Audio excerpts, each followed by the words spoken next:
एक अमीर परिवार की दोनों बेटियों का एक साथ अपहरण हो गया। परिवार घबरा गया, लेकिन जब बात आई कि पहले किसे बचाया जाए तो सबने फैसला किया कि वे अपनी पाली हुई बेटी को बचाएंगे और असली बेटी को छोड़ देंगे, क्योंकि पाली हुई लड़की को उन्होंने 20 साल से प्यार और मेहनत से पाला था, उसे पढ़ाया लिखाया और उसे एक होनहार लड़की बना दिया था। जबकि असली बेटी जो हाल ही में उन्हें मिली थी एक साधारण गाँव की लड़की थी जिसे वे गंवार समझते थे। सबको लगा कि वह डर कर अपहरण करने वालों के आगे झुक जाएगी, लेकिन किसी को क्या पता था कि वही लड़की असल में एक बड़े उद्योगपति परिवार की गोद ली हुई संतान है, जिसे उनके बेटे ने बचपन में गांव भेजकर सादगी से पालने का फैसला किया था ताकि वह घमंडी न बने। बाद में जब उसके असली माता पिता उसे खोज कर ले गए तो उन्हें लगा कि वह साधारण ग्रामीण लड़की है। बड़े भाई ने तुरंत समझ लिया कि ये लोग स्वार्थी हैं और उसने उसे रोकने की कोशिश की, लेकिन वह सच्चे परिवार के प्यार की उम्मीद में उनके साथ चली गई। शुरुआत में सबने उसका स्वागत किया, माता पिता ने दुलार दिया और भाइयों ने तोहफे दिए, लेकिन धीरे धीरे उसे एहसास हुआ कि जब भी किसी बात में उसके और घर की पुरानी बेटी के बीच झगड़ा होता सब उसी के खिलाफ हो जाते। पुरानी बेटी बार बार उसे नीचा दिखाने की कोशिश करती ताकि वह घर छोड़ दे, और जब भी कोई गलती होती पूरा परिवार बिना सुने उसे सजा देता। लड़की को समझ आने लगा कि यह परिवार उससे प्यार नहीं करता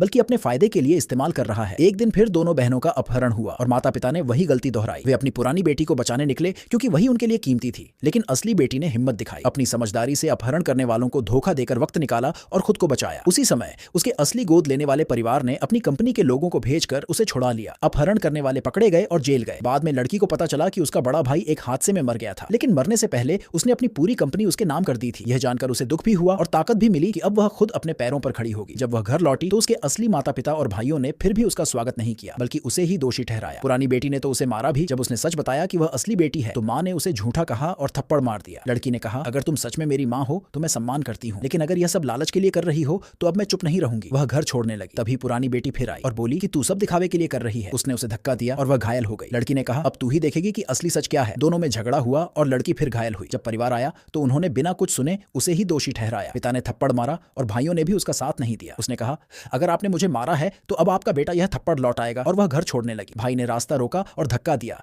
जिससे वह कांच पर गिरकर घायल हो गई। सबको लगा कि वह मर गई है, लेकिन वह बच गई और नौकर ने उसे अस्पताल पहुंचाया। वहीं से उसने अपने पुराने परिवार के कर्मचारियों को बुलाया और कहा, अब मैं लौटकर सबको उनका असली चेहरा दिखाऊंगी। उधर उसका असली घर यानी अमीर परिवार अब झूठी बेटी के सहारे नाम कमा रहा था। वह लड़की एक प्रतियोगिता में हिस्सा ले रही थी और सबको विश्वास था कि वह पहला स्थान लाएगी ताकि परिवार को बड़ी कंपनी का सहयोग मिले। सब खुश थे, लेकिन जब परिणाम आया तो सब चौंक गए, क्योंकि विजेता वही असली बेटी थी जिसे उन्होंने त्याग दिया था। वह मंच पर गई और बोली, असली प्रतिभा मेहनत से बनती है ना। कि दिखावे से सबने तालियां बजाईं और उसका पुराना परिवार शर्म से सिर झुकाकर खड़ा रह गया। सबको समझ आ गया कि जिसे वे गंवार समझते थे वही असली हीरा थी। लड़की ने मंच पर कहा, यही वो परिवार है जिसने मुझे छोड़ा था और आज उसी की वजह से मैं यहाँ खड़ी हूँ। सबको एहसास हुआ कि लालच और स्वार्थ के रिश्ते कभी नहीं टिकते। लड़की ने उसी वक्त कहा कि अब उसका उस परिवार से कोई रिश्ता नहीं रहेगा।